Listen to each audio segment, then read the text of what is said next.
Olá pessoal, estou novamente aqui com o Rogério e hoje ele vai falar sobre um tema polêmico, Zona Azul. Você gosta da Zona Azul? Então, fiquei sabendo de umas coisas interessantes, né? O Rogério ele é muito conhecedor da parte de mobilidade urbana. Caso você não tenha visto o vídeo inicial dele, que ele dá um show falando sobre mobilidade urbana, acessa aqui no meu canal, né? Tá lá na guia O Vigia, no playlist O Vigia. Então fala aí, qual que é a questão da mobilidade urbana com relação à Zona Azul? Fábio, obrigado por estar aqui de novo com você. E, cara, Zona Azul é uma coisa que, se você vê a premissa da Zona Azul, ela é algo legal, bacana. O que é? Nós temos uma quantidade de veículos muito grande circulando nas regiões centrais de São Paulo, principalmente, e você tem que ser democrático.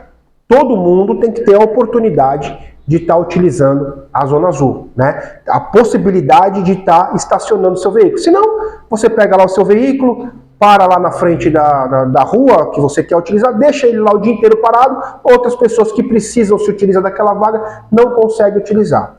Só que no sistema que nós temos hoje, o que eu identifiquei? Eu identifiquei que nós temos um problema. Nós temos um problema. E qual que é o problema que nós temos hoje?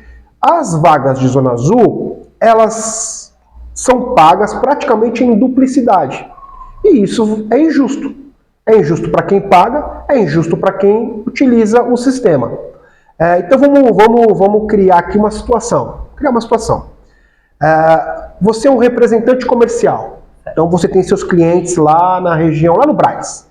Você vai lá visitar o seu cliente. Quando você vai lá com o seu veículo, você estaciona na vaga da Zona Azul, você tem um aplicativo, hoje é um sistema digital, um sistema até legal, o sistema do Zona Azul digital. Então você vai lá e vai habilitar a Zona Azul para você utilizar.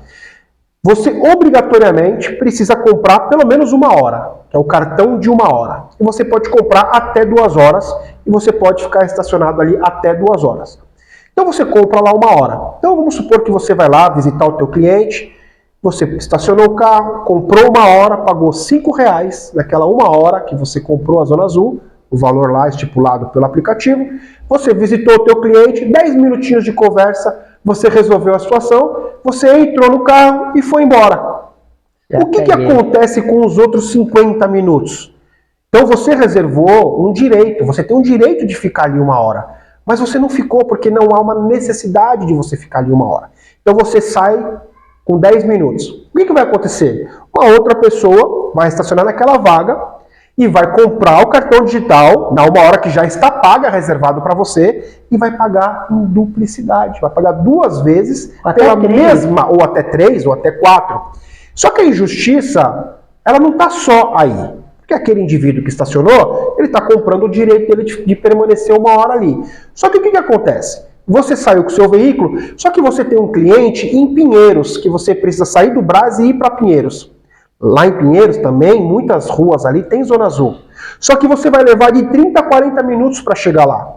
Quando você chegar lá em Pinheiros, aquela Zona Azul que você comprou já expirou.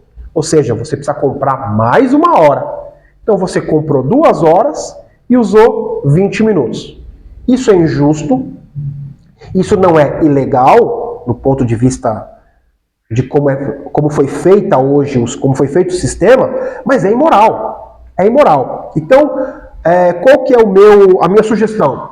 Então, eu tenho um projeto para isso e eu tenho uma sugestão. Qual que é a sugestão? Que na cidade de São Paulo e na sua cidade, se você é de outra cidade, eu sei que funciona também dessa mesma forma, e nós temos tecnologia hoje para isso. Porque alguns anos atrás, você tinha aquele cartãozinho, né, de papel, que não podia deixar no sol, senão ele perdia a tinta da caneta e sumia. Então, o veículo está parado, você comprava um cartão, que era um papel, e colocava lá. Isso é uma situação.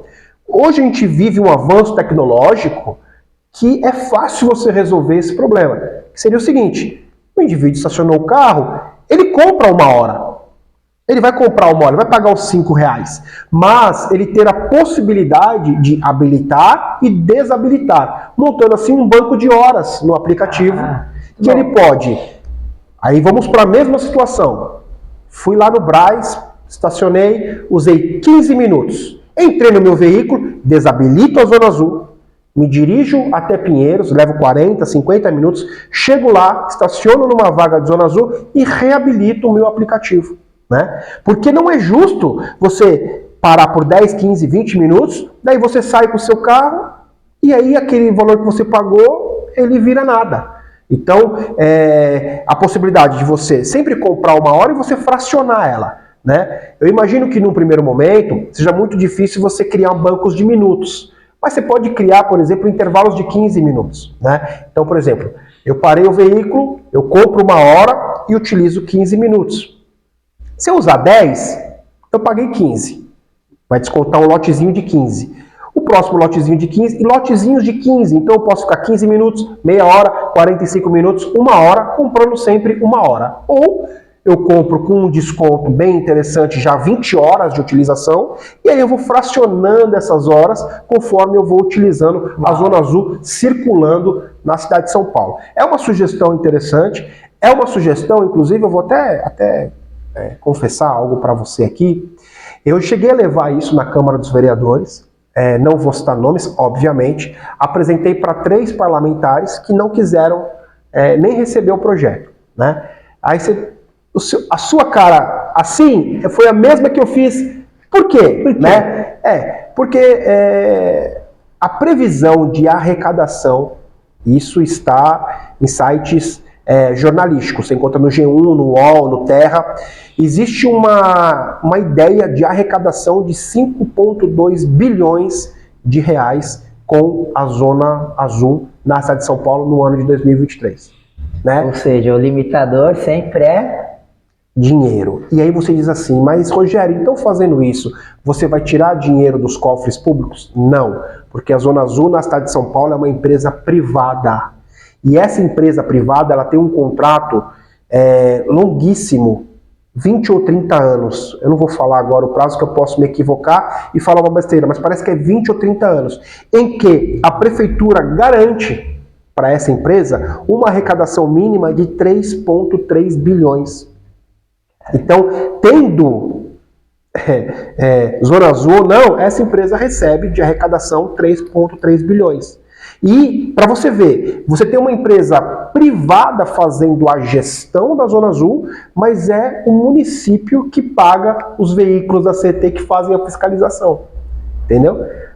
Então, você tem hoje um custo operacional na prefeitura muito alto, uma arrecadação em duplicidade para uma empresa privada e uma empresa privada que não presta um serviço. Ela simplesmente é dona de uma guia de rua, que ela não precisa fazer manutenção, que ela não pinta meio fio, isso é responsabilidade da prefeitura, a questão do meio fio. Então, ela não tem uma obrigação, por exemplo, de manter a sinalização de via, não é? Então, eu acho assim, que é uma empresa privada, mas ela precisa também contribuir para a sociedade de alguma forma.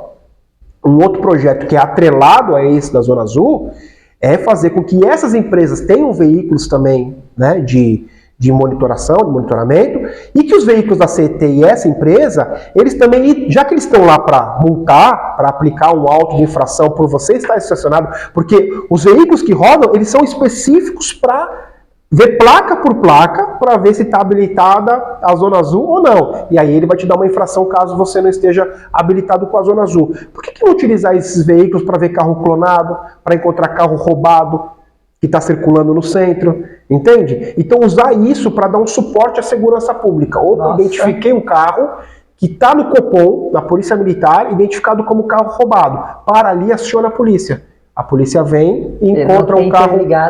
Não está um sistema interligado. Então, o que eu vejo hoje? Eu vejo o seguinte, você tem um sistema de arrecadação... Só isso. De arrecadação de Zona Azul, de arrecadação de multa, que não presta um serviço para a sociedade. Só arrecada. Só arrecada. Não presta um serviço justo de utilização, não presta um serviço de segurança pública, porque tem tecnologia para isso, não presta um serviço de melhoria de via, não tem esse processo, né, de melhoria de vias pela empresa privada que deveria ter, e a gente fica refém, paga 2 vezes. Ou você paga 2, 3 vezes pela alocação de uma vaga de rua, né, ou você paga a infração, você paga a multa, e não tem como você fugir. E aí, um terceiro ponto, para a gente encerrar um assunto que é complexo, mas é importante. Se roubarem o teu veículo, você pagou a locação, a prefeitura existe uma exigência da prefeitura, se você tem um estacionamento particular, você obrigatoriamente tem que ter seguro. Seguro contra roubo, contra incêndio, você tem que ter, no mínimo roubo e incêndio tem que ter. Tem que ter seguro. Na via não tem. Então, se eu tenho um comércio, eu sou obrigado a ter seguro, só que a empresa privada que faz a gestão das guias de rua, ela não te dá um seguro. Roubado... Se o carro for roubado, se vira, o problema é seu. Você pagou para estar ali, mas você não tem nenhum seguro. Então, tem que ter um seguro contra incêndio, tem que ter um seguro se cai um poste em cima daquele carro, tem que ter um seguro se aquele carro for furtado, tem que ter uma certa segurança. Você está pagando por um serviço, você não pode pagar para utilizar a via pública. Não é? Então, já que eu preciso pagar, é público. Então, já que eu preciso pagar, é por uma forma democrática, né, que eles chamam de estacionamento rotativo, para que todas as pessoas possam usufruir, porque é um local de muita circulação, então, mas que preste um serviço de devolução de algum serviço para a sociedade. Justo. Né? E aí, às vezes entrava muito, nós temos esses entraves por causa da arrecadação. Né? Mas, nenhum momento, nenhuma empresa privada e nenhum Estado, ele tem o poder de interferir prejudicando o cidadão. Tem que prestar um serviço para beneficiar o cidadão e não prejudicar o cidadão. É isso. Muito bom. Ideias, projetos, e aí? Os deputados, os vereadores, os prefeitos que você votou, quais são os projetos, quais são as ideias, quais são as mudanças? Aqui tem, e aí? Posso falar só uma coisa? Sim. Uma frase que eu ouvi e estou replicando. Se o vereador da tua cidade, que você votou nas últimas eleições, lá em 2020, se lá em 2020 ele se reelegeu, foi uma reeleição, ele está 8 anos no poder. Chegou a hora de tirar ele. Exatamente. Chegou a hora de tirar muita gente que...